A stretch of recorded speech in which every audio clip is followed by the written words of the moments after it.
Oh, and we are live. Okay.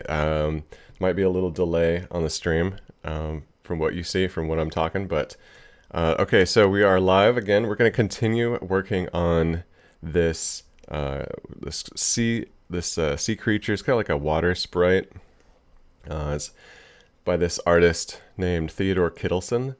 No relation to me. Also, his last name is spelled a little differently. But he's a Norwegian artist. He lived about 100 years ago, and he did all kinds of paintings of trolls and gnomes and fairies and shit. And so, yeah, so I'm going to be doing kind of my own variation, kind of a sculptural interpretation of this 2D character, and just kind of sculpting it out and playing with it and see where I want to go with it. So I'm just going to put my reference on another screen here, and we'll just start getting down to work. Now, we've got something extra cool going on today. We have got my good friend James Bochansky, otherwise known as Jimbo, in the chat here with me on audio. And he's an animator, super talented, and he's learning ZBrush right now. So he's going to join in the chat, and we're just going to talk about stuff, and we're gonna have a good time. So as I get going with this, feel free to put your questions in the chat. And everybody say hi to Jimbo. Jimbo, say hi to everybody. Hey everybody, how are you? All right, so let's go ahead and get started with this. So as I'm just kind of sculpting with this. Oh, by the way, Jimbo, do you see, has the stream started for you? It actually hasn't. I'm just looking at a screen that says this event is ongoing, and it's I see a picture of Edgar Allan Poe. Oh, okay. I think you might have to click something else to get into the actual stream itself. But we see people jumping into the chat here saying hi. So, hey Joey's, hey Tim's Workshop. Oh, now I see it. Cool. I'm in. All right, cool, you're in. You got there. Let's All see what right. So, yeah, we're just gonna keep working on this guy here. So, yeah, Jimbo, go ahead and tell us a little bit about your history with art, animation, sculpture, all that kind of stuff. Yeah, sure. So I've been drawing probably since I was about like 4 years old. I've always enjoyed art and expression, especially things that just have like interesting texture or beautiful colors. And I've always been like a pretty expressive individual, and I think it kind of made sense when I went to college for art because animation just kind of spoke to me. It was like something you just had like an intrinsic knack for. I think it kind of stems from the fact that both my parents are musical, and if you can animate, usually there's a lot of overlap between like being a musician and being an animator. Um, You know, that's really interesting you mentioned that about your parents are musicians. I didn't know that actually. And what I hear a lot of times is people who are musical are also very mathematical. And I'm curious what you think about that. Do you have a mathematical side? I do, but it's not like I can memorize numbers inside of my head as much as I can be in a situation and just roughly gauge like, oh, well, something might provide this value of like this number value or that number value, but it's not like I could do like multiplication in my head. Okay, I, yeah. it's So it's getting like more a like yeah, more abstract, I'd say. okay, kind of like an intuitive sense of estimation of Yeah, mathematical ideas. definitely. And that is like the bulk of what it takes cognitively.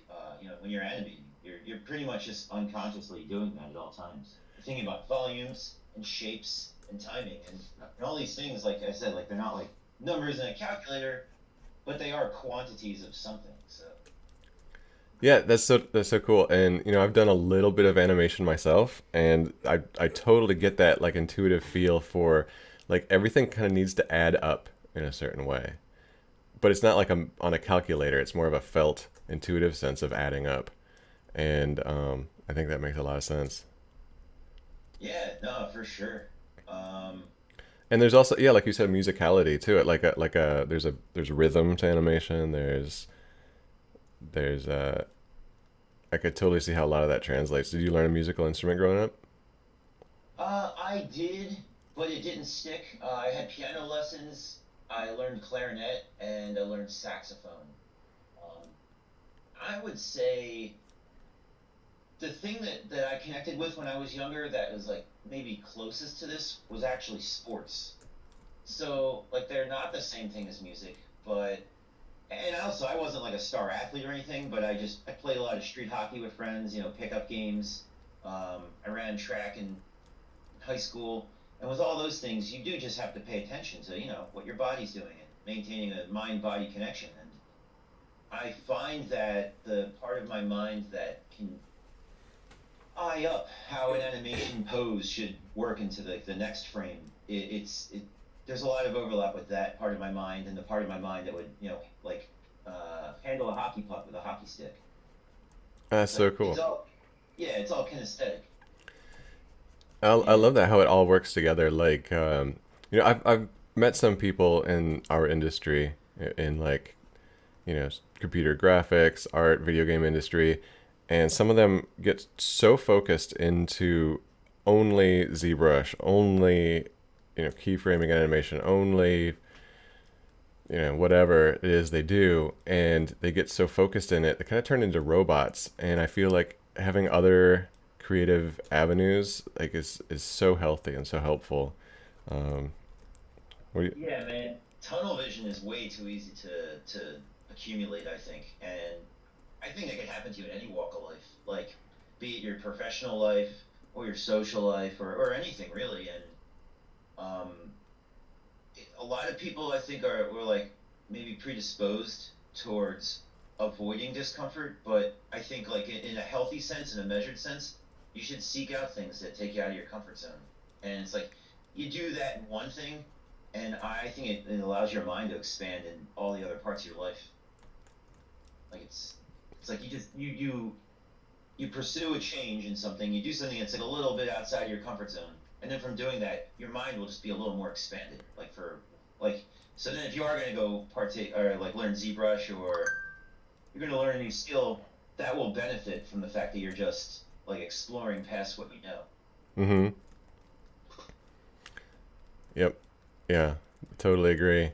And it never ends too. Like a lot of people go to school for something like I can't wait till I'm out of school. School's so boring, but you never stop learning. It's like Yeah, yeah, 100%.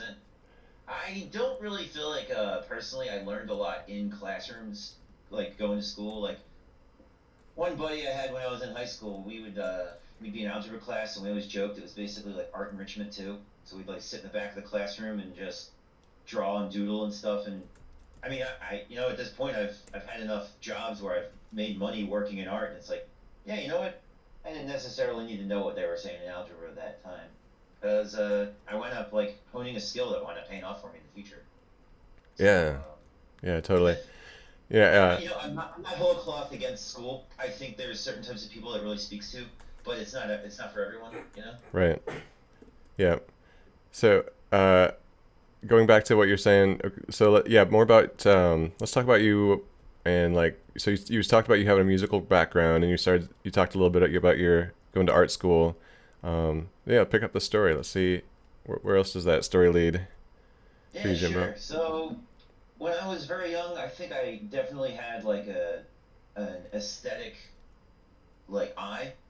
There would just be certain things that would really speak to me, and I would just like try to learn how to draw them or understand like what their shapes were, and that was like I think like the first one for me was like the Teenage Mutant Ninja Turtles, and I have drawings that I saw like recently because I was just like moving boxes because I was moving recently, and they were drawings I had from when I was like maybe 6 or 7, and they weren't good drawings. I mean, it's like 6 or 7 years old, but the thing was, I drew the shapes of the head where like you could see that the bottom of their face was like a hot dog shape, and then it had like a spear on top. So it was just very clear. Like from a young age, I understood the concept of geometry. I just was 6, so I hadn't had Right. enough practice with it yet. But when I was young, my parents brought me and my sister to like an art school in Philadelphia. I think it was called Fleischman. That's in like South Philly, and so we were exposed to art at a really early age. And When I was in grade school, I love video games, man, and a lot of video games have like really great art, and I think that's what really pushed me to want to become a visual artist. Is I wanted to create assets for video games. So when I was in high school, someone introduced me to a program called the Games Factory, and I used it to build prototypes. And so when I was building these prototypes, I would need assets, and I would boot up MS Paint and create pixel characters from scratch. And I think the part that lends to that is I tend to have like a very just like dive in first, ask questions later nature, and I just like made every mistake I could possibly make, and at the end of the day, which the end of the day equals to like 6 months later, like, you know, the montage era, you know, you have like you're watching a movie and there's a point that lasts 5 minutes where it's like a montage and you see the characters. Like, we're gonna need a montage. Yeah, exactly. So I like, you know, I was with MS Paint, I was with this program, and at the end of that I had this project, and I was in high school. I think it was like maybe junior or senior year, and there was an art show, and I put it on. The art show was in a library, and I loaded my game up onto the little computer, and I had a display upstairs and the computer downstairs with the game. And there were all my art classmates. They were all at their displays, but for 90% of the time, I was downstairs, like watching people play the game and just answering their questions. And I had to keep running back upstairs. My art teacher was like, Jim, you need to, like, you know, be at your display to an extent. She was kind of liberal about it, but I just remember I had to like keep going back and forth. There was a lot of climbing steps. But that happened, and it was just amazing to have created something, and from that creation get such a large live response. It was energizing. It was like really fulfilling. And I think after that point, there was just something in my mind, heart, soul, whatever you believe in, that just it fills me with like an intrinsic motivation to want to create cool assets so that I can create video games. And at this point, I'm also trying to leverage that skill set into a professional career with ZBrush. So, Dude, that's so cool. So just quick recap here for people who might have just been joining us lately. We were on the chat with my good friend James Bochansky, otherwise known as Jimbo, video game artist, animator, all around super cool guy. And so yeah, we're just chatting with him today while we're sculpting here in ZBrush. If you have any questions for me or Jimbo, feel free to put them in the chat. I see a couple people here checking in. We got Comic Book Fan and Best Ever. We're doing good here. So yeah, let's go ahead and continue chatting with actually really quick before we get back to your story, Jimbo. Just want to talk about what I'm sculpting on here. We've got this swamp creature type thing. I'm just kind of interpreting it as I feel, like you know, working out the anatomy, and just kind of started this last week, or actually 2 weeks ago, because there wasn't one last week. There wasn't a live stream last week. So yeah, kind of established some of the overall body shape last week, and today I'm just going through and seeing what kind of anatomical things I can kind of work out today. Just kind of exploring the anatomy and making some decisions here. So let me know if you have any questions in the chat, everybody. And let's go ahead and get back to Jimbo. Oh, yeah, so I want to take a mild detour because I didn't actually realize where the chat was going on. So like as we were talking the whole time, I was kind of like troubleshooting, like, all right, how do I turn on the camera of your thing? And then like, all right, where's the chat? I just found it. So I'm seeing some people are addressing me. Best Ever, I am well, thank you. I hope you are as well. Comic Book Fan, I agree, it's also cool. Joe, yeah, man, 100%. Even if someone's like, man, I'm not good at playing the piano, they should get a Casio anyway. Just the idea of just like, you know, just trying. That's the point. Nobody comes out of the box, you know, like ready to roll. Like even Michael Jordan had to probably practice for years to get as good as he was. So yeah, I like whole cloth agree with your Casio statement, Joe. I don't know how Chupacabra is relevant. But Some of these are like comments towards me, where they think my design looks like a Chupacabra, which it kind of does. I'll take it. Yeah. And And yeah, you can also call me Jumbo. That's also cool. Cool. Yeah. All right. So that's all the. All right. That's everybody who's spoken. Yeah, we just got a question from Best Ever about my ZBrush background, and I'm going to plug real quick here. The background is part of my plugin Ryan's Tools. I'm going to put in a link here in the chat. If you follow that link, you can download Ryan's Tools. There's 3 different versions. A free version, which is kind of like a try before you buy version. It's an older version. And then there's a $5 version, which is for hobbyists and students. And then there's a $20 pro version, which has some extras, and that's for people who are making money with ZBrush. And yeah, go ahead and check it out. There's a lot of cool tools in there. It makes my life a lot easier. It lets me work a lot faster in ZBrush. So yeah, I've been working on that plugin for years, and it's really cool. Check it out. All right, Jimbo, let's hear more about your past, how you got where you are today. Sure. Well, I eventually went to college. And that's actually where we met. I went to Full Sail. And Yeah, Jimbo he was an animation student at the time, and so I didn't work directly with him, but I always got to check out what he was working on, and always really like you had a real fun personal like animation style. Like a lot of people didn't necessarily have kind of their own style figured out, but you had a real strong internal sense of like what you wanted to do and say with animation that I really appreciated. that's awesome. Yeah. You know what? So there's a little tidbit of the story I left out that might lend to that. Before I went to Full Sail, I actually went to SVA in New York. That's like the school that was founded by Frank Frazetta.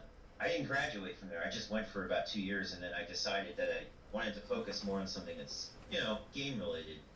But when I was there, especially the first year, the foundations, it was really valuable because they taught you like gesture and I think it's called chiaroscuro, like when you just draw everything in like one line. Oh yeah. Chiaroscuro, that's like when it's really dark and like there's the strong contrast between like light and dark. It's mostly dark, but there's like little pops of highlights. Man, the terms escaped me, but the ideas didn't. There's also a technique where like you just basically draw everything in one line. Oh yeah. I'll look that up. Mention it later. But yeah, just all the techniques about like being able to like you look at life, you observe it. I remember like my drawing teacher the first year, one of the main things he said was when you're drawing, you should spend 90% of the time looking at what you're drawing and 10% of the time actually drawing it, because you're pretty much what you're doing is you're observing something and you're downloading it into your mind's eye, and then you're using that to put it on a canvas or a paper, what have you. So anyway, all that like classic or like foundational education with art that I had, I feel like that had a lot to do with like why by the time I came to Full Sail, I had, like you said, like a signature vibe to my work, and because I feel like with Full Sail, the things that they were teaching and sharing, they were just tools. It's not that there wasn't, like they did have like an art class that was like basically a month or two long, but I feel like in order to use those tools with confidence and to utilize them in a way that's effective, you definitely want that that experience with the fundamentals, gesture, line of action, confidence of line, the ability to observe life. If you're gonna make anything that's interesting, it's derivative of reality. It could be very exaggerated. It could be surreal. It could be like not something that actually exists. But if you don't actually draw from like what you observe, then you're going to be missing something, I think. And that could just be my subjective opinion. There could be people who somehow do the opposite of what I'm explaining, but from my experience as an animator, I find that to be true. Yeah. I mean, if you're going to animate something, unless it's like I'm sure you've seen abstract animation, like really, just for the shape and the color and the movement of it, but it's not really something that exists in real life, right? Like kind of art animation, and like even that, it's like you want to borrow from the way things move. like you want to be inspired by the things you've actually seen and the way things move, even if you're animating something that's pretty abstract, I would imagine. Believe it. Oh, well, one of the phrases is art imitates life. Mm. Yeah. So yeah, we were at Full Sail. I remember one time. This was like right around when I after I graduated, but I like right before when I started the apprenticeship that I had with Eileen Middleton. Uh, Ken Norman, the rigging teacher, like he was like the head of the rigging department. He had a little workshop in one of the labs, and it was an introduction to Unity. And I went to it, and the demonstration he did, it was entirely about like doing terrain. And I sat there and I paid attention and I followed along. But I haven't used the terrain toolkit since that day. But I've used Unity like, and that was like maybe 10, 12 years ago. I've used it on a consistent basis ever since. And I think when I was introduced to that, it kind of just like changed the paradigm for me. And I never stopped practicing and studying my skills. Like I still draw from life, even like these days. Like every couple of days, I'll go out and just draw a tree or something. Just keep my skills intact. But when I learned about that game engine, I think I lost a lot of focus on my art because I wanted to actually just make games. And so I would have a day job, and sometimes I had jobs, in the field. It varied, but I focused creating my own game projects with my spare time so much that I got out of practice with art in a lot of ways. And now at this moment, I feel like I'm actually like exactly in the middle between each. And I find that having two very different things like that to oscillate between, it helps to keep that variety in my life, my creative life. So yeah, I'm not saying like anybody else should or shouldn't do it, but just for me personally, it keeps me on my toes in a way. And yeah, no, just like learning Unity, I feel like that was like the changing point for me. If I hadn't learned Unity, or if I wasn't into game dev like I am, I probably would have like worked for something like Disney or Pixar. I could imagine that having happened potentially. I didn't. I had a stint with Lego, and it went really well. But the contract they offered me, like after the first while, I didn't really. It wasn't working for me because of my student loan debt and stuff. Oh, they weren't paying enough. Yeah, exactly. Oh, And that's too bad. for me to stay there and work, it wasn't going to be cost effective with my loans and stuff. So Oh, that's too bad. What was yeah. otherwise? What was working at Lego like? Uh, it felt like the last few months at Full Sail when I was doing Final Project, but it was just that every day. I was like, they would give me their in-house Lego Man rig, which is something that like, so we were one third-party studio, but I believe they have like potentially like 100 other studios around the world. I would guess. And the stream looks like it's gonna resume shortly. I don't know if that. Okay. Am I still here? Yeah, you know what? I got a comment from somebody saying that they're waiting for the video. So there might be some kind of technical glitch where the video's not playing for some people. Can people comment in the chat if they can see the video or not?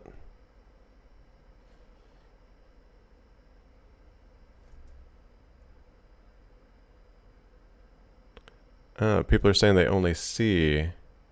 Oh, that's weird. People are saying they can hear both of us but not see. Oh, that's weird. Oh, I see it now. Oh, you see the Back stream? up. Okay, Yeah. I think the video might have glitched out for a bit. But it seems like everybody could hear us. Cool. Should I continue? Yes, go for it. Okay. So yeah, Lego basically it was just you get storyboards. They give you their custom in-house Lego man that they use at all the different studios around the world for Lego.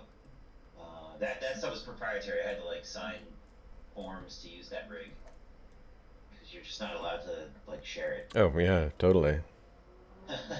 Let's see. they'd give me storyboards and they'd say, hey, we need this and it needs to feel this way, and I mean, it was fun, like actually like sitting down and getting to do the work. But the nature of the product was a little tame for my tastes. I would animate stuff and it would like make people crack up hysterically, but they'd be like, "That's a little too violent, though. You can't put it in there." Like, so it So would just be like I said, like I got like a kinetic sensibility. I'd make it look like slapstick with tons of overlap, and it would be bouncy and goofy. yeah. And So sorry, these animations they were for Lego. So is this like a TV show? Is this a movie? What was the output? Video games? there were a bunch of them were product advertisements. Okay. So like there was a hospital one, there were a bunch of construction site ones, a mining site, and then there were also a few video clips that I worked on that were they were part of a Star Wars micro series on their website. So it had a whole bunch of Star Wars prequel characters in it. You know, blasting their blasters, swinging lightsabers, and what Nice. have you. Yeah. And yeah, I mean, it was. I also worked on a Marvel one too, with like Thor and Iron Man and all those characters. And yeah, it was all fun. Like I enjoyed all of it, and it came to me pretty naturally. But like I said, just due to expenses, it wasn't sustainable for me to stay out there. Oh, that's too bad. Yeah. Yeah. No, I mean, I'm glad I had the experience though.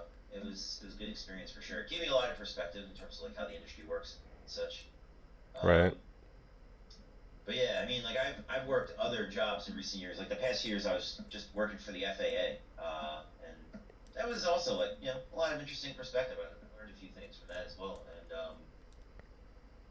when that contract was ending, though, you reached out and you're like, what you're doing, Jimbo, works. So maybe try ZBrush, and I gotta say, it's been an experience. It's a really dense program, and I'm trying to like boil down like what is it in essence that I need to wrap my head around. And I thought of it last night. I mean, now correct me if I'm wrong, but I think of a high leverage point with this program.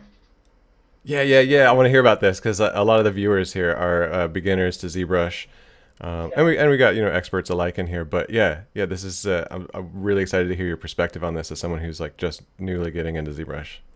yeah. So, you remember that video you showed me, Blockhead, the music scene? I remember Yeah, at Full Sail, you showed me that. yeah, totally. Yeah, Uh, and there's that part where you see like there's like a panda and he's just sitting there being a panda, and then these like waves of psychedelic energy are just like washing through him. And you right. see his start to like move around like it's liquid, and his head tilts left and right. And then you see his skull, and then all his flesh kind of like melts into rainbow colors. And Yeah, that was a I great video. I feel like when you're using ZBrush, if you're using it like effectively and you're really getting the utility out of it like you do, you're going between like booleans, fusing them together, or you're saying merge down and then use Dynamesh, and then from there you do a bunch of stuff, and then after you're done doing all that stuff, then you use ZRemesher or other methods. Like I'm sure there's more than what I'm listing here, but that I think like having a feel for how those things cause the morphing and the changing between types and states, it's like kind of psychedelic, and it's I think maybe the highest leverage skill you want to wrap your head around. I don't know. This is me like from like I've spent about a month doing tutorials, and just I'm starting to get my feet wet with building sculpts from scratch. And so far I find like most of my cognitive energy comes down to like contemplating how to do that, and just make it morph from this, warp into that. What's it look like when you're done baking it in this way and cooking it in that way? Yeah. I love how you phrased that. Really quick, I got a question in the chat about moving objects separately that are one subtool. Yes, that's with polygroup. So if you turn on your polygroup wireframe, you can see objects can be made up of different polygroups, like you can see by the different colors here. So yeah, you can select objects independently based on those. Sorry, I have a timer. Let me turn that timer down. You can move objects independently. If they're separate shells, like these teeth are part of the same subtool, but they're different shells, you can actually use the move topological brush on a 0 size brush, and it'll kind of move a shell independently. Or you can also use your gizmo and control shift click on a polygroup and just select that polygroup and then move that independently as well. So yeah, a couple different ways to go about it. So yeah, going back to what you're talking about, Jimbo, I love how you phrase it. And you make it sound like it's a lot of fun, you know, almost like a magician, like working with like a wizard with a spell or something, like conjuring up something out of ZBrush, like it's a cauldron. Which I mean, it's kind of like that. Once you get really fluid with ZBrush, then you feel like you're done fighting against the tools, or you know, struggling every moment to figure out what's going on, and then you get into this flow state where you know you become the master, and you start pushing stuff around and making it what you visualize in your head, and that's where the magic really starts happening. Yeah, 100%. I'll just speak to that, what you just said recently, like muscling your way through. I would say out the gate, the hardest thing was just getting the engine to start, man. Like just getting the key in the ignition and just hearing rum, rum, like getting it to go at all. Yeah. I boot up the program, I tried it back in college years ago, and I never really got that far in, because I would sit down and like you or somebody would work with me and like show me how it works and stuff, and I'd make a cool little piece of art, and then the next day I'd sit back down with it again, and I would just like bake an image into the screen, and I'd be like, yeah, but I want to work on it. Why isn't it working? And then I would like accidentally print a whole bunch of other images. And I know this is like Bush League, like problems, but that barrier of entry for this program is no joke. Like you gotta really want it. You gotta be committed to like just downloading the nuances of how it works in your mind. Yep. And I would say the biggest savior for that is just hitting Control N to clean the layer, or like the nomenclature escapes me. But basically, if you stamp a bunch of images in 2.5D mode, it's like you hit Control N and it just makes them all go away. Oh yeah, yeah. Kind of refresh your canvas. Yeah. So there's a question in the chat really quick. Somebody asks what tutorials you're following to learn ZBrush. Yeah, I've been checking out the tutorials of my good friend Ryan. He's got a few on Lynda, and I'm going to tell you, I've watched lots of tutorials for lots of different things, and I will say the credits to Ryan's are that he's extremely explicit, he doesn't leave any rocks unturned, and if he likes or dislikes something, he'll tell you why. So I would say, like, if you do take them in, it's worthwhile to just watch them and then take notes and then try what he's teaching. Awesome. I watched through the whole course. I think it was about, I forget if it was 6 or 11 hours. It was a lot. And as I watched them, I basically took the Microsoft program OneNote. Oh, there's something. It looks like you got another technical question, Ryan. Oh yeah, no, you go ahead and finish your story. We'll get to the questions when you reach the stopping point. Yeah, so I took OneNote and I basically just built like a mini survival kit out of each of his tutorials, and so that was about so I was still traveling for work for my previous job and just doing that in my spare time and building this little survival kit book, and a couple weeks ago that all ended, and I've started working with ZBrush, and as I work on it, I reference that thing at least like 2 or 3 times a day, and sometimes I refine it or redefine like what I wrote just to make sure it makes more sense. I would say like with something as dense as ZBrush, you probably do want to keep some kind of like you want to make an effort to write down some things sometimes, just so that you're putting it in your mind more ways than one. I mean, obviously doing things hands-on is the best way to learn anything, but sometimes you use a different method and it can just kind of help throttle your energy or your experience a little bit. Nice. So yeah, in case anyone's not sure, Jimbo's talking about my tutorials on lynda.com and LinkedIn Learning. So if you just go to those websites and type in my name or ZBrush, you'll find my training videos on there where I have a ZBrush training essentials course. I've got a cartoon character modeling course, a portrait modeling course, footwear, vehicles, for 3D printing, all kinds of different stuff you might want to know how to do in ZBrush. There's a course there for you. Thanks for the plug, Jimbo. Hey man, thanks for the tutorials. Yeah, man. Yeah. So as a beginner to ZBrush, I really love getting your perspective on this, because yeah, I've been doing it so long. Sometimes I forget like how someone with fresh eyes sees the software. Yeah, man. Yo, you know what I'm gonna say? ZBrush is kind of epic. It's like intense. I would compare it to like, and I haven't done this, but I have an understanding that it's difficult. I would say it's probably trying to like learn electric guitar. Like you're doing it, you're gonna get calluses on your fingers. It's gonna take you years to even be competent. And ZBrush is a bit like that. I would find the experience of working with it. It kind of makes me think of that movie Groundhog's Day. Yeah. It's like every day I sit down with it, and there's always like I step in the puddle, or like that guy's like, Bill, is that you? And I was like, oh, this guy again. Like I'm using it as a metaphor for like just accidentally printing 2.5D images, or like trying to remember how this tool works or that tool works. And at this moment, I feel like I'm past that state, like the part that feels like Groundhog's Day. Yep. And now I'm just like I'm comfortable in this space where I don't know everything yet.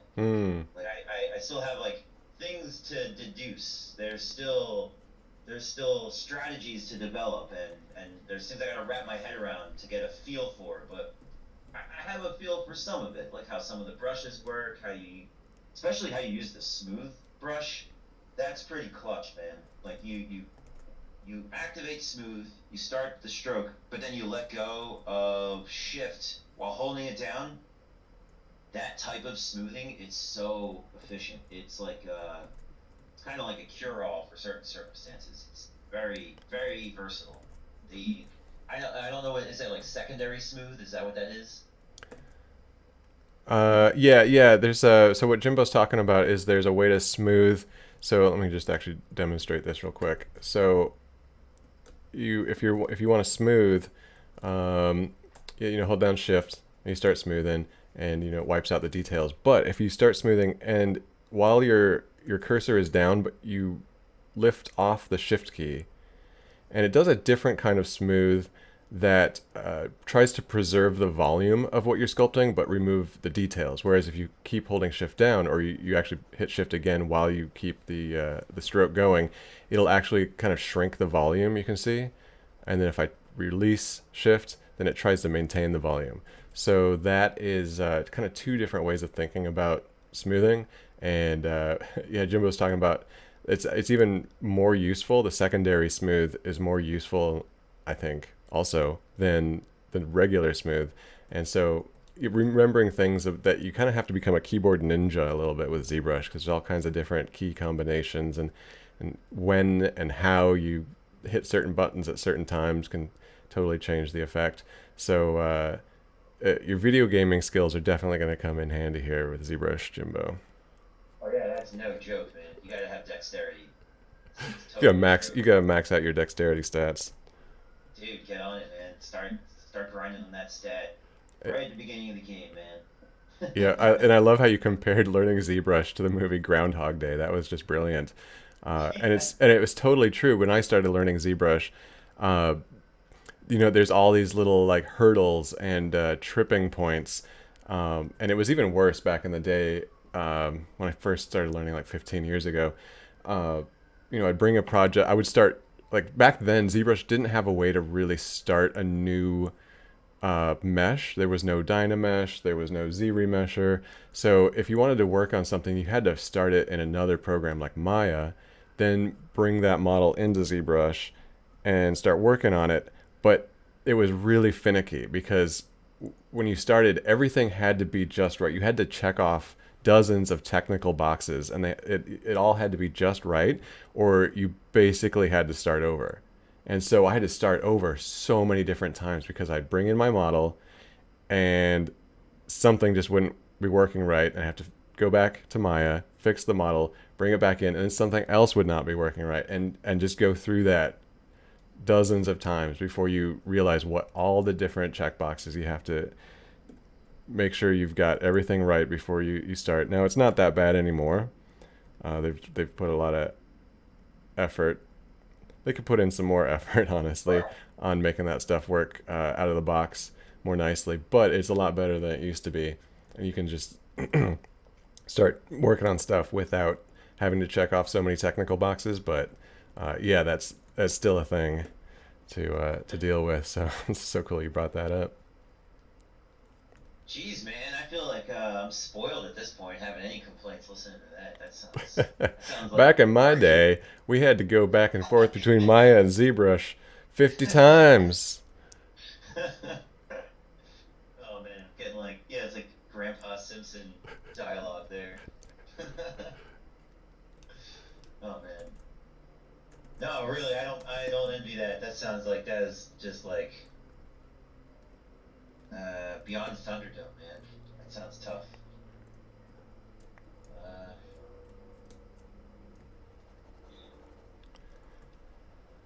You know, the one tool set that I've looked at a bunch and I'm like tempted to try it is the Z spheres.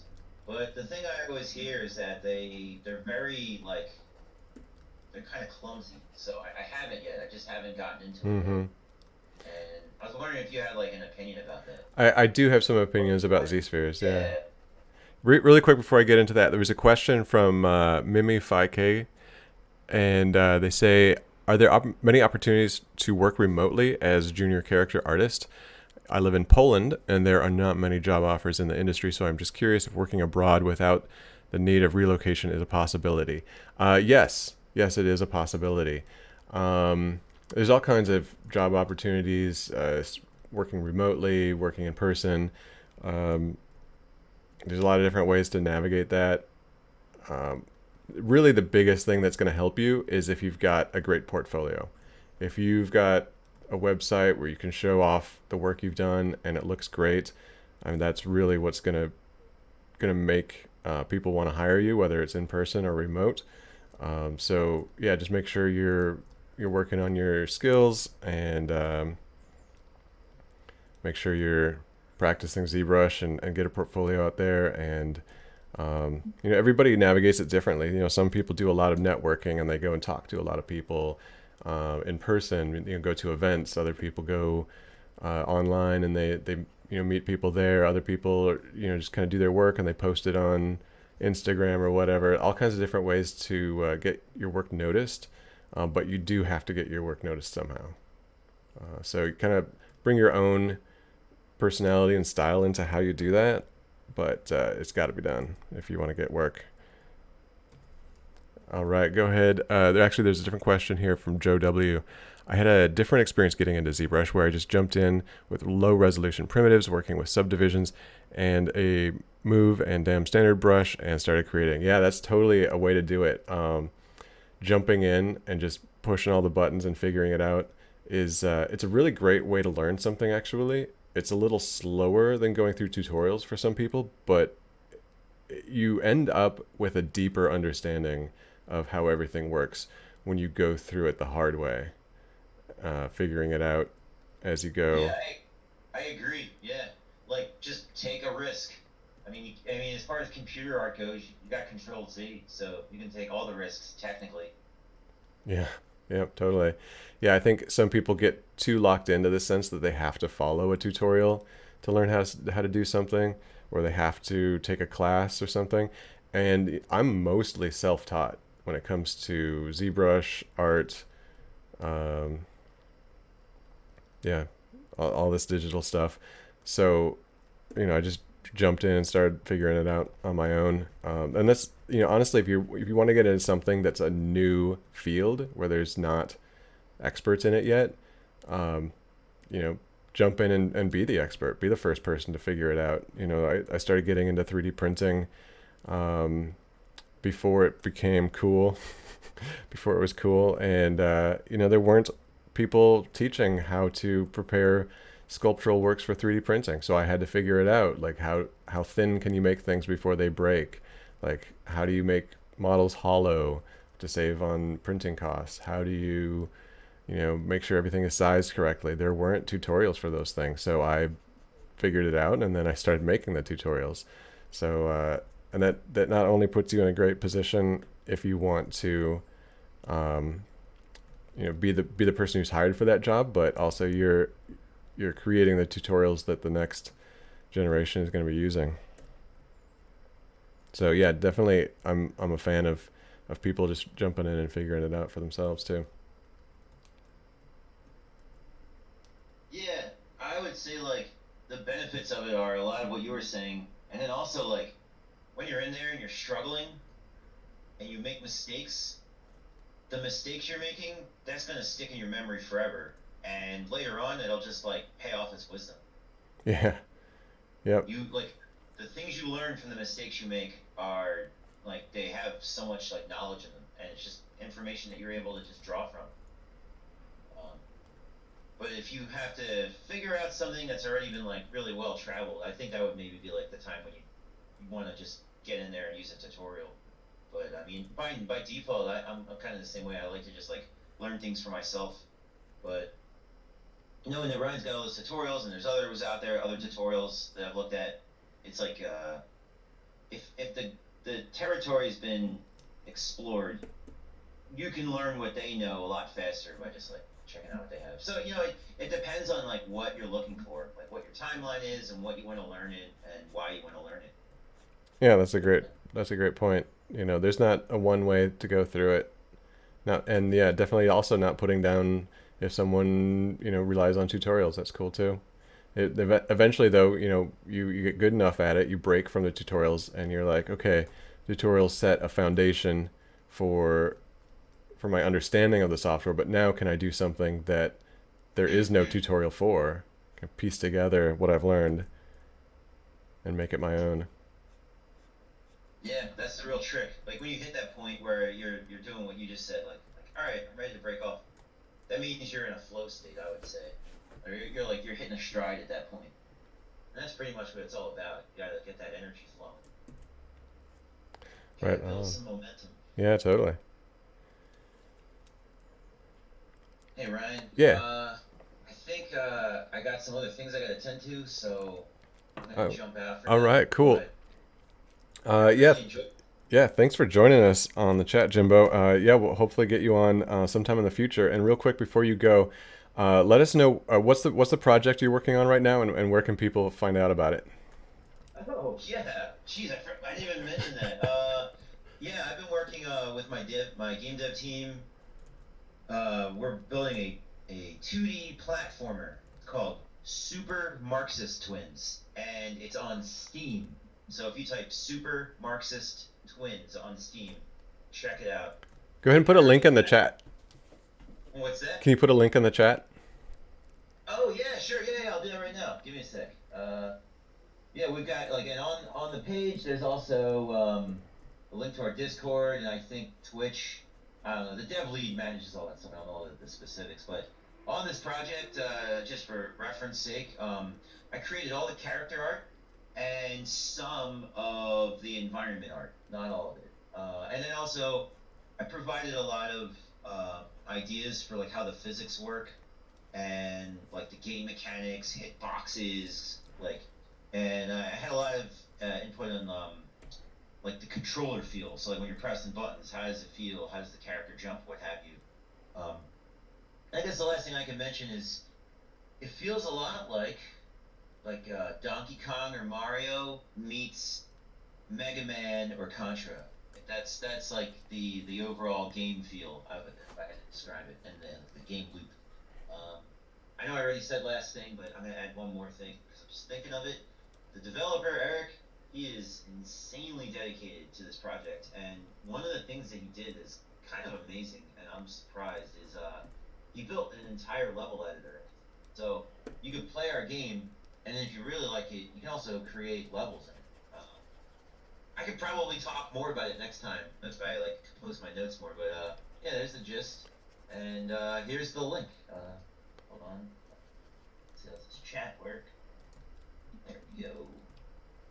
At my Jimbotron 57. Wow, why's... Alright, that's cool. That's my name. That's the name I came up with that day. Cool. Yeah, there... Oh, that's the Kickstarter. Whoops, wrong one. Want the Steam one. Let's get one second. I mean, you can check out the Kickstarter also. We put that up, but it hasn't launched yet.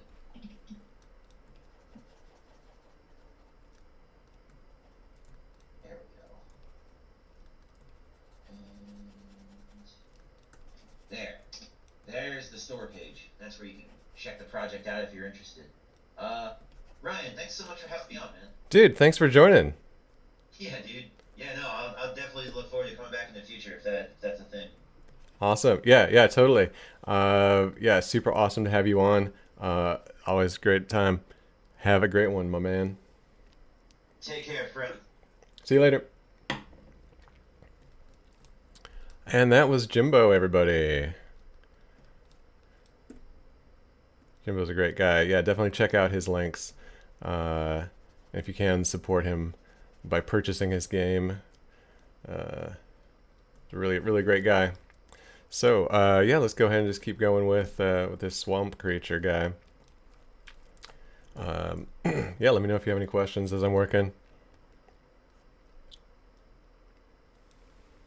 Just kind of fiddling with the anatomy here.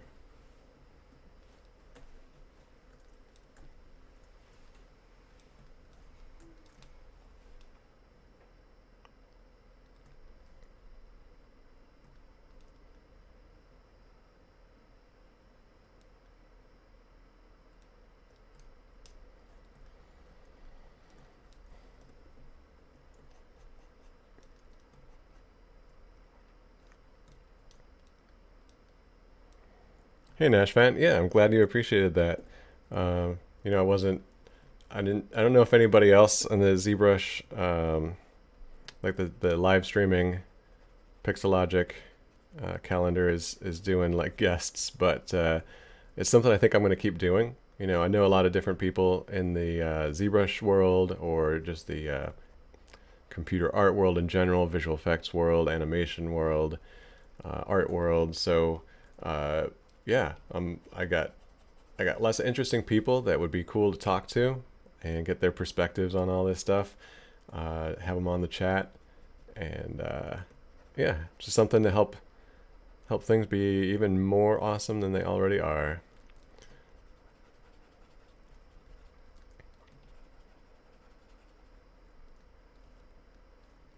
Yay, glad you appreciated that, Joe W. and Alf.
So next time, actually, you know what I'm going to do today, you guys? I've got a little special treat for you. Have you guys heard of the AI art generation program called Midjourney? Is anybody familiar with that?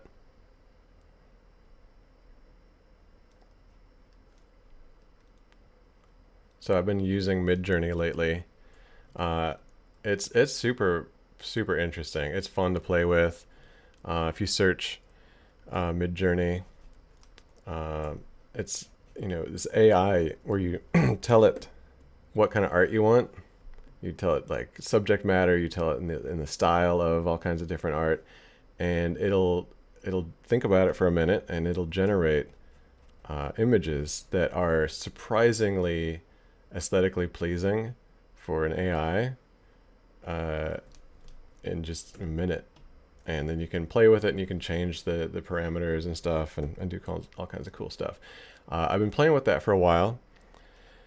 And they give you some invites. So if anybody here is interested in the invite, here shortly in just a moment, I'm going to be giving out some invites, putting them in the chat. And it's kind of first come, first serve.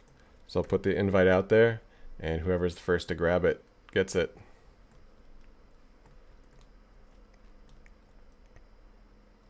Good question, Rush Cahoots. When will Midjourney create 3D models? You know what? This is a very fascinating time to be in right now, because the speed and accuracy and aesthetically beautiful results you get from Midjourney for 2D art is just astonishing, and it's not that long before they start doing that for 3D. Honestly, like sculpture, I mean, it's just another set of data for the AI to learn, and it's eventually you're going to be making models, 3D models, as quickly as Midjourney is making 2D art. So there's a question. Oh yeah, no, I already answered that question. Cool. Yeah. So yeah, Midjourney.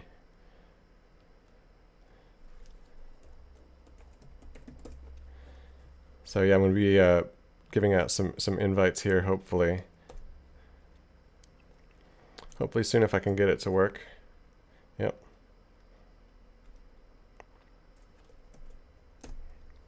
Boom. Midjourney invite. First come, first serve.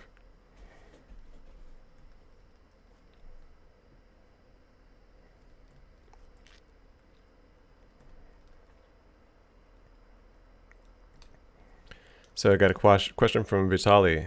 I have a problem with procrastination. I want to do sculpting every day, but something inside is just stopping me from opening ZBrush. I am studying 3D modeling about 6 months, and I don't understand how to handle the situation right now. I didn't burn out because I still want to do modeling and sculpting. I'm thinking about it all the time and watch a lot of videos because I like it, but something just stops me from action. Can you give me advice? Okay.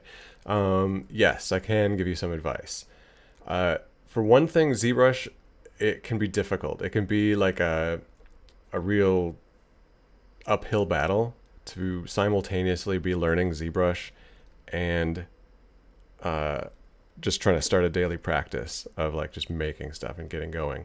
So one thing I recommend is starting with maybe something like something a little simpler,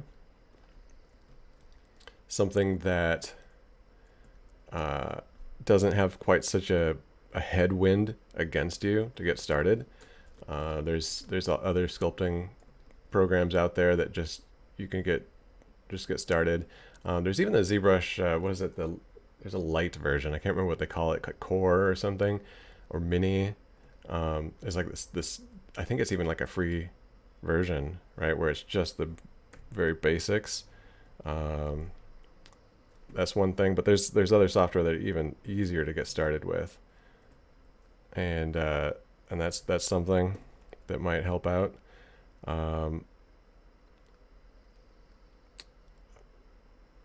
You know, procrastination is interesting. It's because there's always something deep psychological going on that stops us from following our dreams. You know, so it's, you know, there's not, who knows what there might be that you want to look into. But taking care of other things in your life is always good too. You know, make sure you're taking care of the basics of yourself, like make your bed in the morning and stuff like that. I know it sounds cheesy or whatever, but like everything to get you in the mindset of like I'm gonna take charge of today is helpful.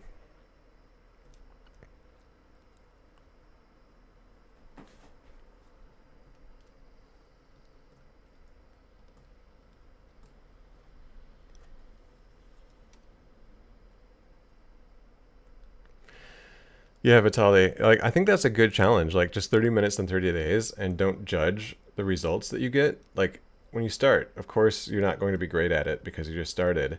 And you have to like get over that voice inside your head that says that what you made isn't very good and that therefore you should not do it. You just got to push through that and just keep working with it anyway.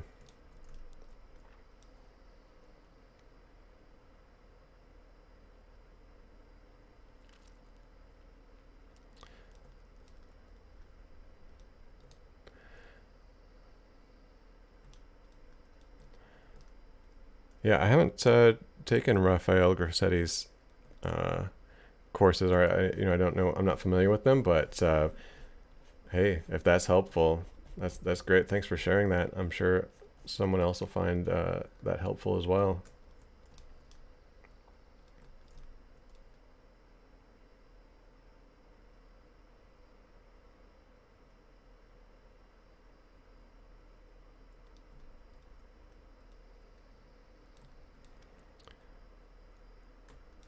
Hey, RHNYN, doing good here. Yeah, thanks.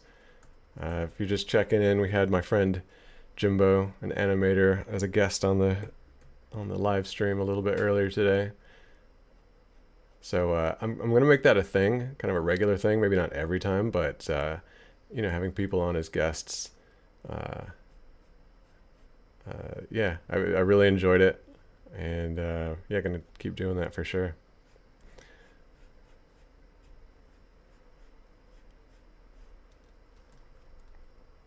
Hopefully I'll become the Joe Rogan of ZBrush live streams.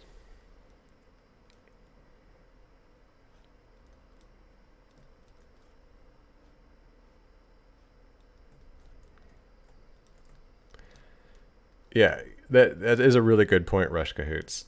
With ZBrush, it's easy to get dazzled by all the different features and tools and plugins and think that you have to like learn them all, when really it's like 4 brushes and Dynamesh, and just forget about the rest and only pick up the rest of it as needed, like as you feel like you want to take on something new.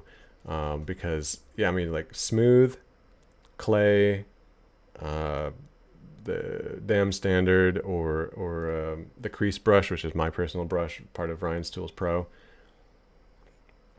And like maybe flatten and like a couple other brushes is really all you need. Move, I don't know if I mentioned that move brush, but just a few brushes, and then you just go for it. And there's the temptation anytime you're facing a sculpture challenge and you're trying to figure out how to create a shape. It's so tempting because ZBrush creates all these little bells and whistles, right, for making all these different things. And that's great and all, but so often those tools are finicky and they almost work but don't quite do what they're supposed to do or what I want them to do. And if you just brute force it and you just go in with the clay and move, and you push and pull and manually move it until it gets where it should be, that ends up getting it done faster than using the fancy new tool or the fancy new feature, right? But then you have to like fight with it, and it doesn't quite work, and you have to learn a bunch of stuff and figure it out. Sometimes the old school is better. Sometimes just get your hands dirty and dive in and just start making it. Don't worry about fancy gadgets and stuff that don't work.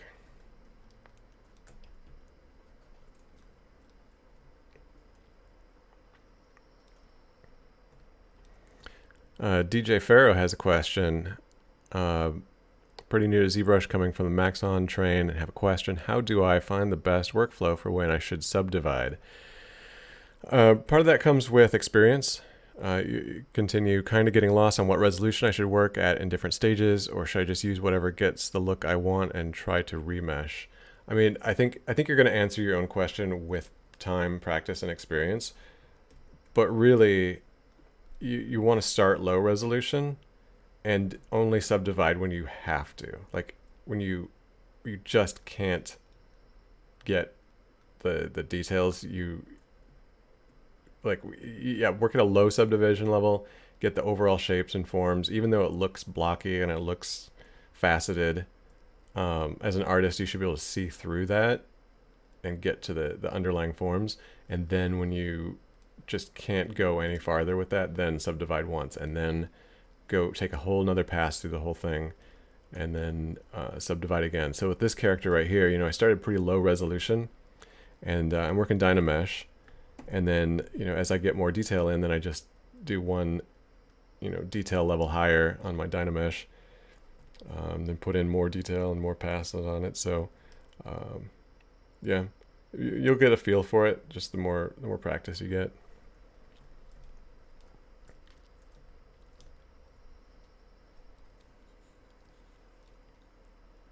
Like flying a helicopter backwards through a cave. That is a really great way to put it. That is true, Joe W. Interesting constraints are, you know, they're frustrating, but working through that frustration to figure out how you're going to make great art anyway, it actually adds to the end result.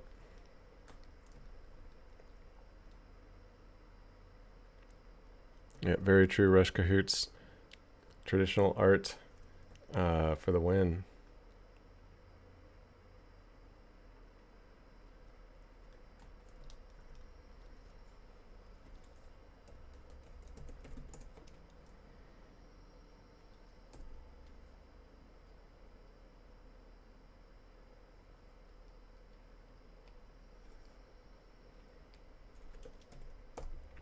Boom, another Mid-Journey invite in the chat. You guys check it out. If you're not on it yet, grab it.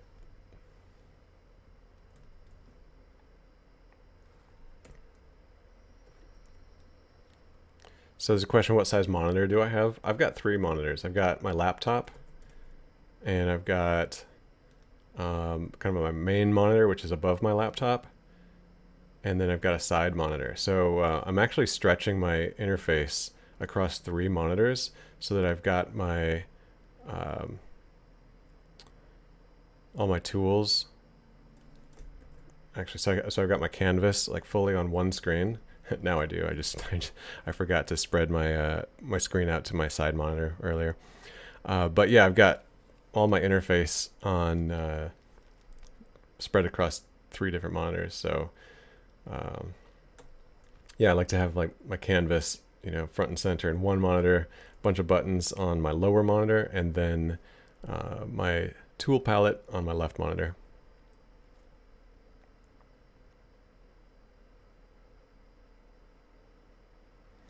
That was a question from Icy Film for my plugin. Yeah, let me give you another link to that.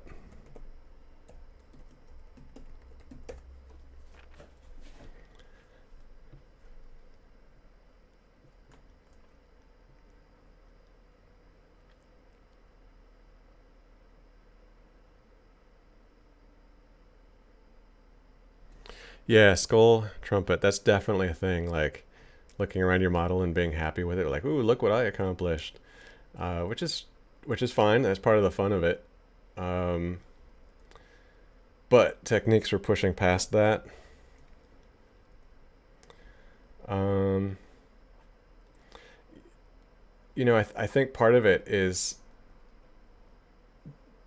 maybe you're not going to accomplish pushing past that on the specific piece you're working on, but I think getting to the point where you're like, you know what, I know this piece isn't perfect, but I'm just going to just call it done, and I'm going to move on to something else. Then the next time I'm going to start on a better foot with the next piece I do. So what that means is next time I'm going to really work at getting my silhouette great before I move on to details. Or next time I'm going to, you know, pay more attention to anatomy. Or next time I'm going to, you know, find a concept that works better to translate better into 3D, whatever it is. Because yeah, you know, it's never ending. You're always going to find ways to improve as an artist, and sometimes you got to just throw in the towel and say, you know what, it's good. I made progress with this piece beyond where I was before I started, and I'm just going to accept that it's good enough and move on. But yeah, it's a good thing to notice. Like just the fact that you're noticing that there's that tendency to just like sit back and be like, ah, look what I did. Isn't that so cool? Without it sort of the tendency to not push yourself farther. That's just a good thing to notice.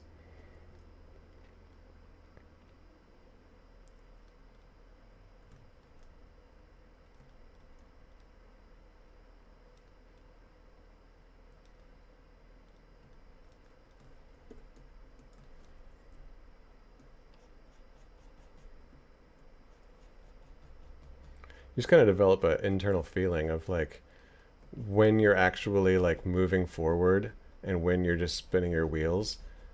It's good to just have that self-awareness, really. I mean, that's half the battle right there, is just knowing like when you're doing what. And it's fine. Just know when you're doing that and take a break and step away.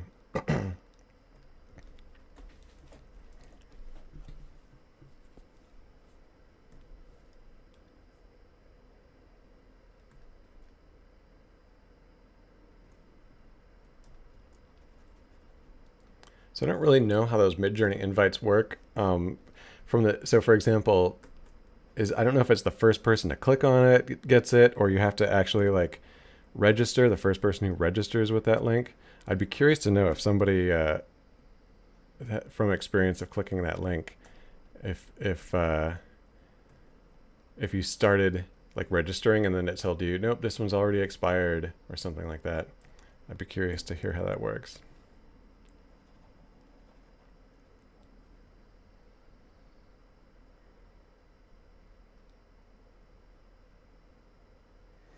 Yeah, it's definitely like I think one of the traps people fall in is they think that every piece they're working on, especially when they're a beginner, has to be perfect. Like they have to get it to that perfect finish line where it's going to be a beautiful portfolio piece.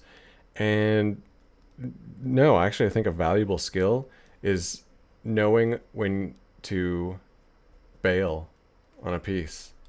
I don't know who said it. There's some artist who said that no work of art is ever finished, it's just abandoned. And so if you spend months trying to perfect a piece, especially when you're a beginner, you're actually just kind of wasting your time. It's better to say, okay, I improved as an artist on this piece. I got a step ahead of where I was before, and I'm just going to call it quits and move on to the next thing, because there's always something new, and beginning a piece is a whole skill. Like you could think of making art as like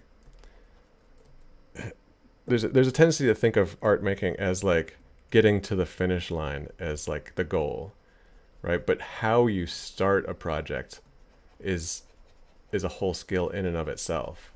There's a whole mindset that goes into just how you start a new project. And the more experience you give yourself starting new projects, the better off you're going to be. Because in this world of, in the CG world, video game stuff, there's actually a lot of starting stuff but never finishing it.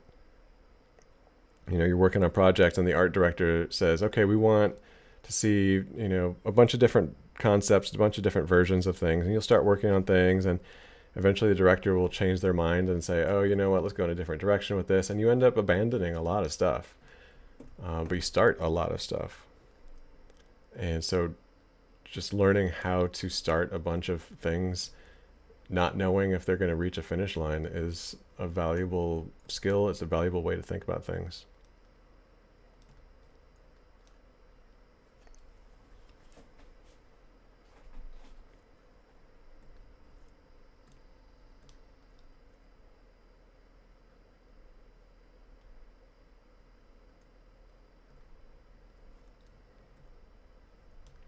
What's the headache you're having, Joe?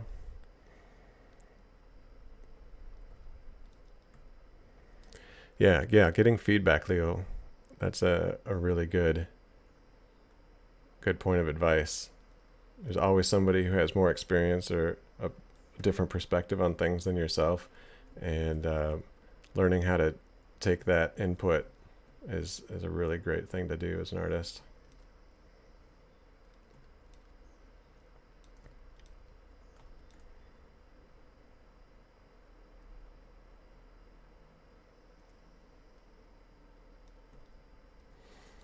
Yeah, it's always frustrating when you got to restart a project.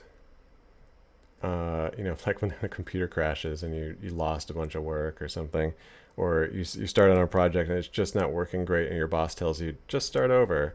It's so frustrating, but it's actually the best thing you can do, is just do it again. You'll do it so much better the second time. That reminds me, I'm going to do a quick save before I lose everything.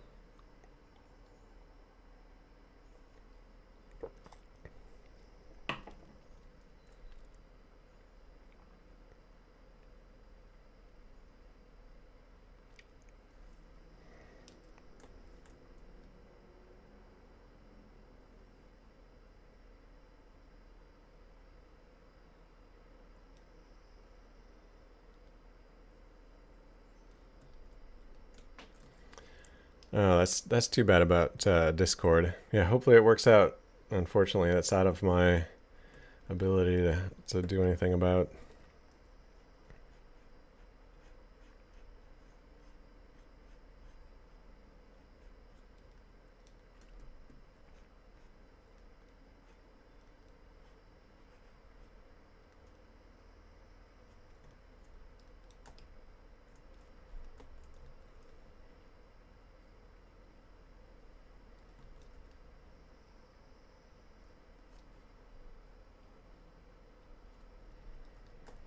Just gonna try to look at this guy's silhouette a little bit. See if there's changes I want to make.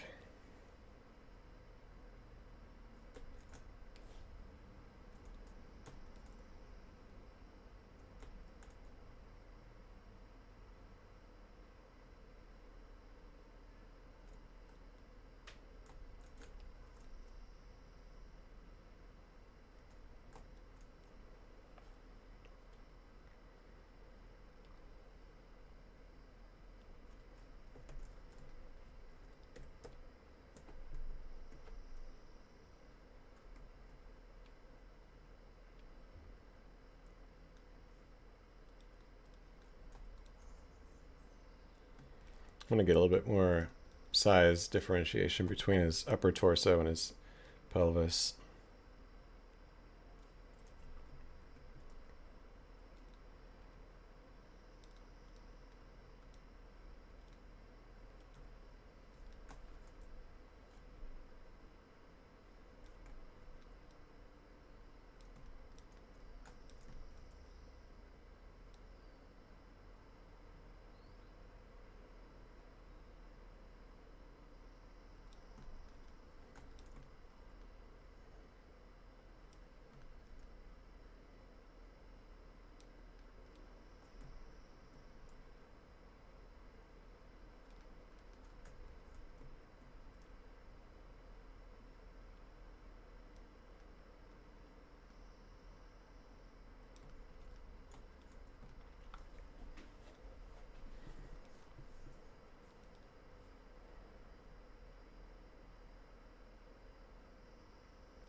Anybody do anything exciting over the weekend?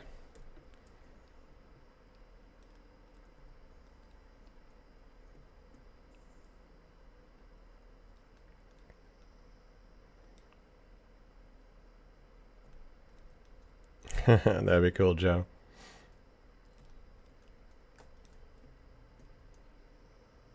Yeah, you've seen the Fiji mermaids where people tried to create a mermaid like for circus freak shows or something, and they took like a torso of a monkey and sewed it onto the tail of a fish, and like claimed it was a mermaid they found on the washed up on the beach or something. Some really freaky stuff. Be fun to make a Fiji mermaid as a sculpture.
Oh no, food poisoning. Benihana's.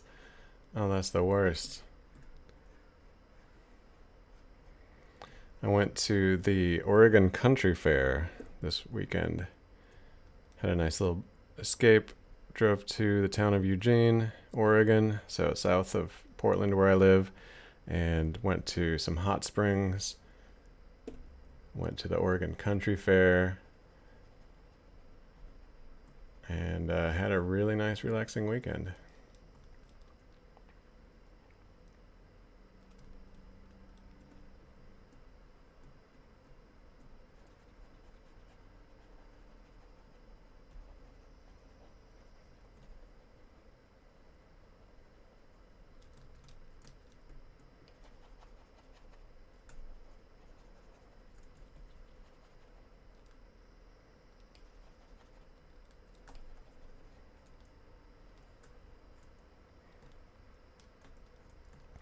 Lady Nikiku? I haven't heard of that. What is that?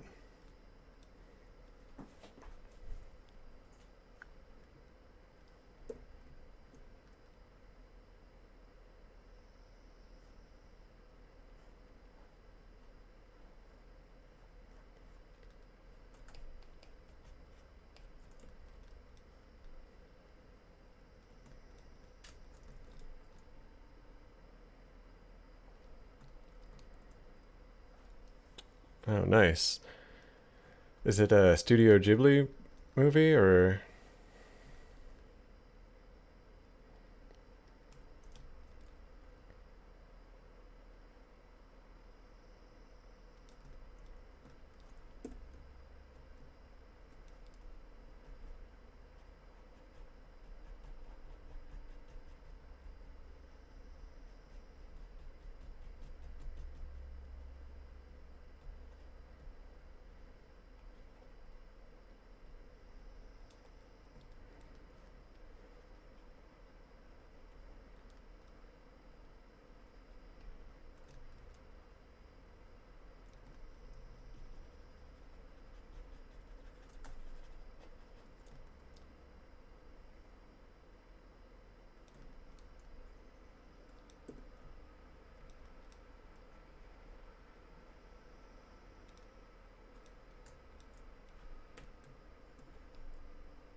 Hey, Anthony.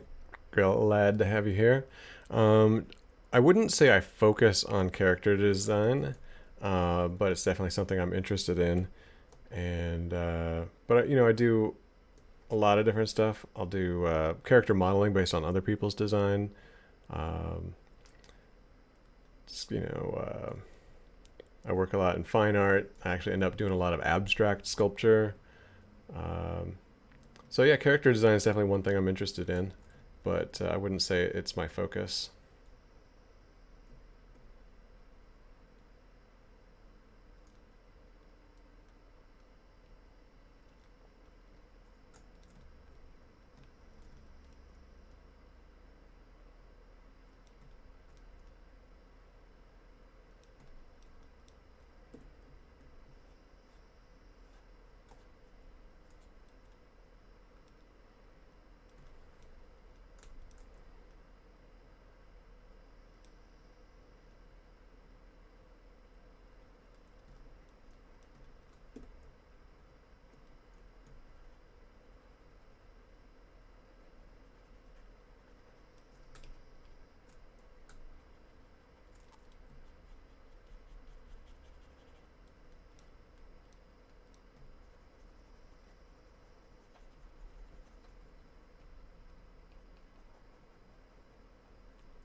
Yeah, I think Anthony, what you're saying about using ZBrush for level designing, like yeah, if you want to create some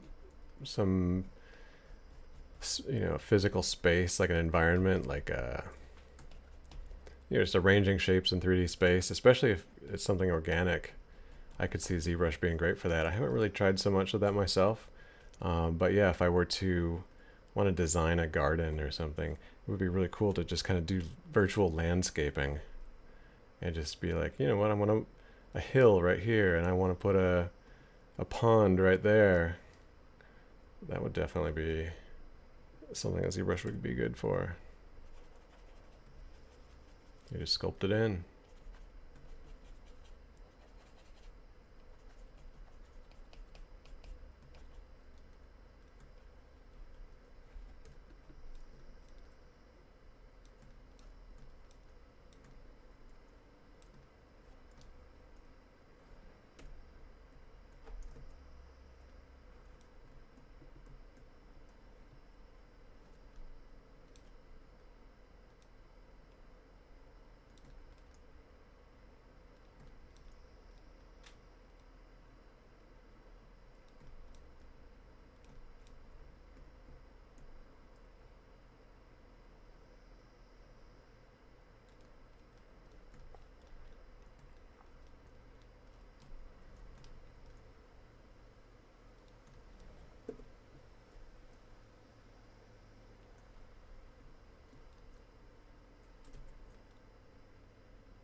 All right, I think I'm going to take a little break on the body and start building out some environment for this guy to live in. Let me pop the reference images back up on screen for a bit. We'll take a look at that. So yeah, one thing that's cool about this image is it's underwater, right? So we can build this whole like water surface underwater, these lilies or whatever, lily pads. So yeah, let's just start working on that.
Okay, I'm sure there's going to be some more refinement to those lily pads later on, but just something to give me a sense of a ceiling above this guy.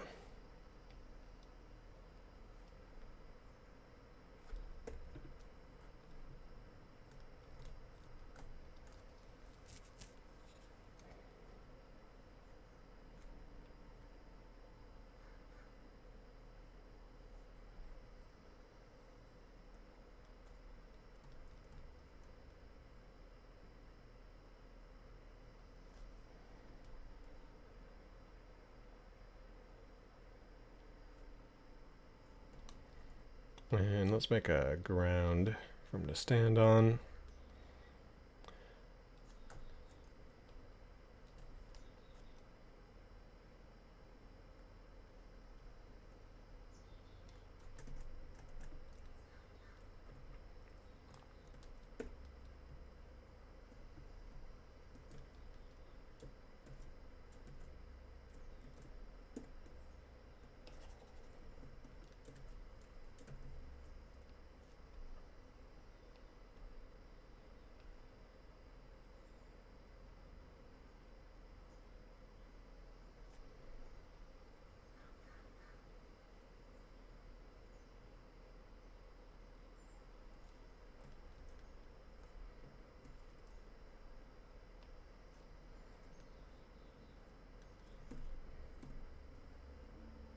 Hey, how's it going, Nadira?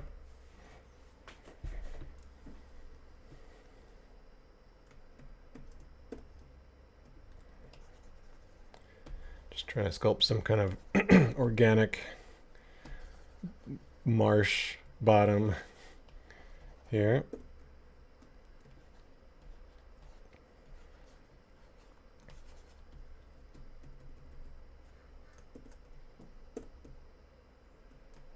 Some weird artifacts show up sometimes when you're using Noisemaker.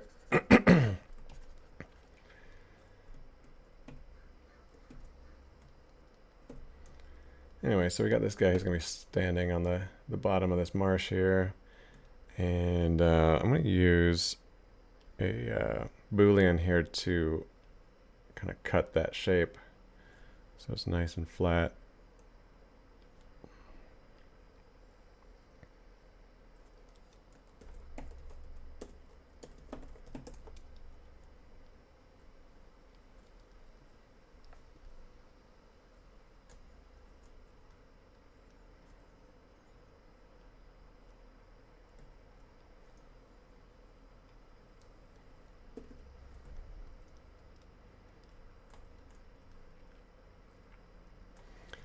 This way we'll create kind of a, I don't know, a diorama effect or like some kind of a cube effect. It'll be interesting. I don't know. We'll see where it goes.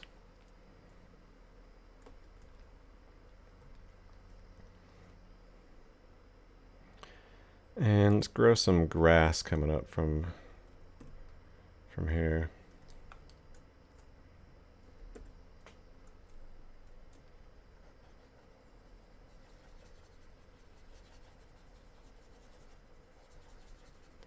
Just going to mask off where I want this grass to grow from mostly.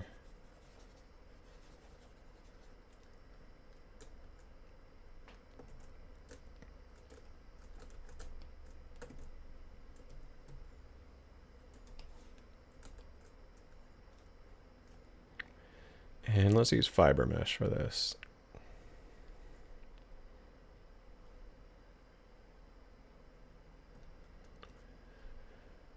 So let's see, let's turn off gravity. Could even have gravity go in reverse, have that grass growing upwards. We definitely don't need that many fibers.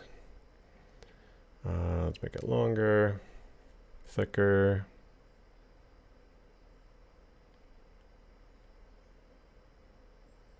More segments.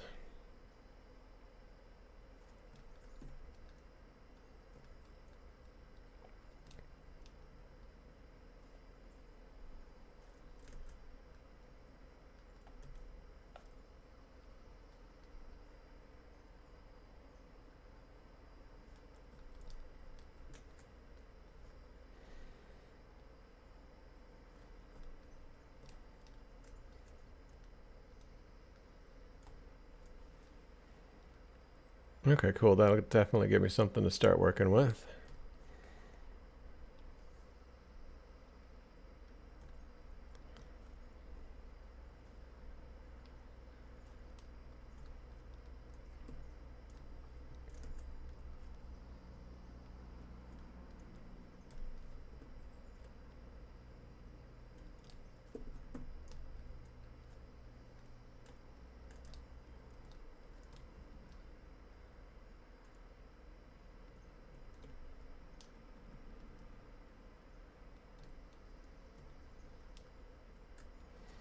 And I'm just going to grab some of these individual grasses and bring them up to the top so they can meet up with some of these lily pads.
And let's see, some of these should just be leaves under the water too, at least according to that painting.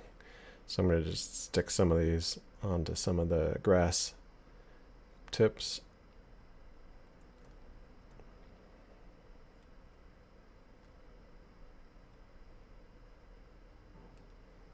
Just kind of a rough placement for now, doesn't have to be anything really precise.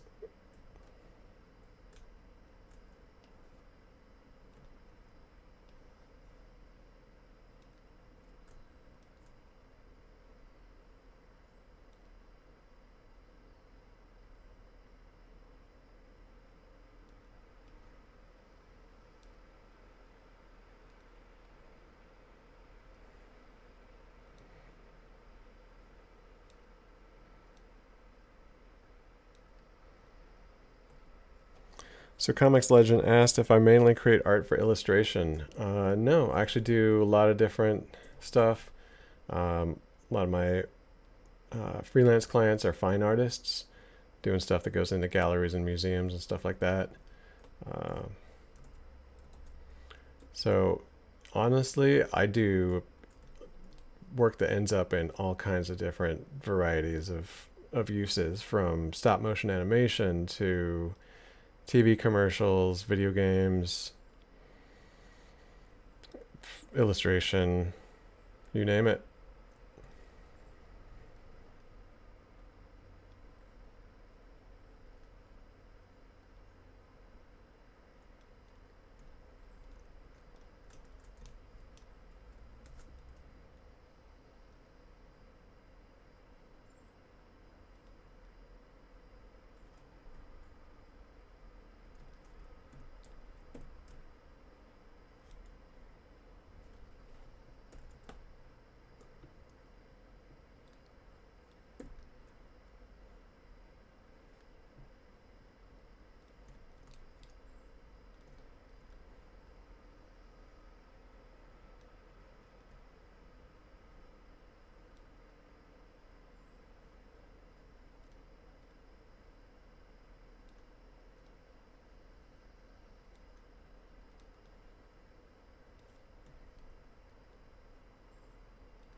Yeah, stop motion is such a arduous task, really.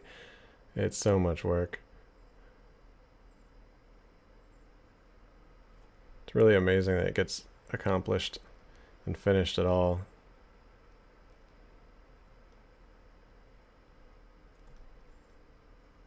So stop motion feature film I worked on a couple of years ago is finally about to be released. It's going to be on Netflix. It's a Netflix original called Wendell and Wild, and it was directed by Henry Selick, who directed Nightmare Before Christmas, and it is co-written by Jordan Peele and Keegan-Michael Key and Peele, and they voice some of the main characters. So it's I haven't seen the finished piece. I just worked on some modeling and sculpting, and I even did some animation on it, and really excited to see that in theaters. I've read the script, at least the script at the point it was when I was working on it. It might have changed, but I think it's going to be really cool. So yeah, coming out in October, I think. It's kind of got a spooky October Halloween-y vibe.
Okay, getting close to the end today. Let me just take another quick look at what we're working on here.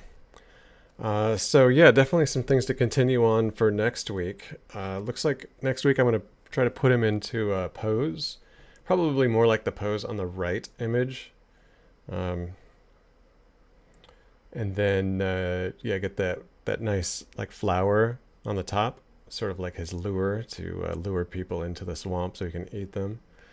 Some more details, some more like seagrass, river grass, whatever that is, swamp grass. Looks like the creature himself has got some cool moss or some seaweeds or something growing on him. So it looks like it might even be maybe 2 more weeks working on this guy. Who knows? But yeah, having a good time, just kind of exploring different designs and stuff with this.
Hey, Rohit Das, congratulations! You're the 100th person to message today. Congratulations.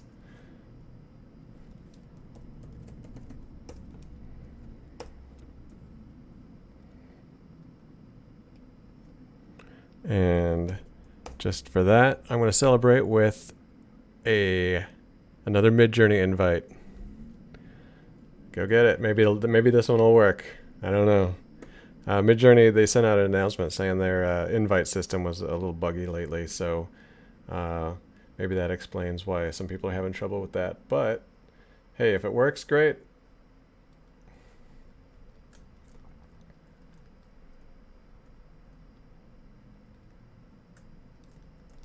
All right, you guys. The live stream is wrapping up for today. Thanks a lot for joining.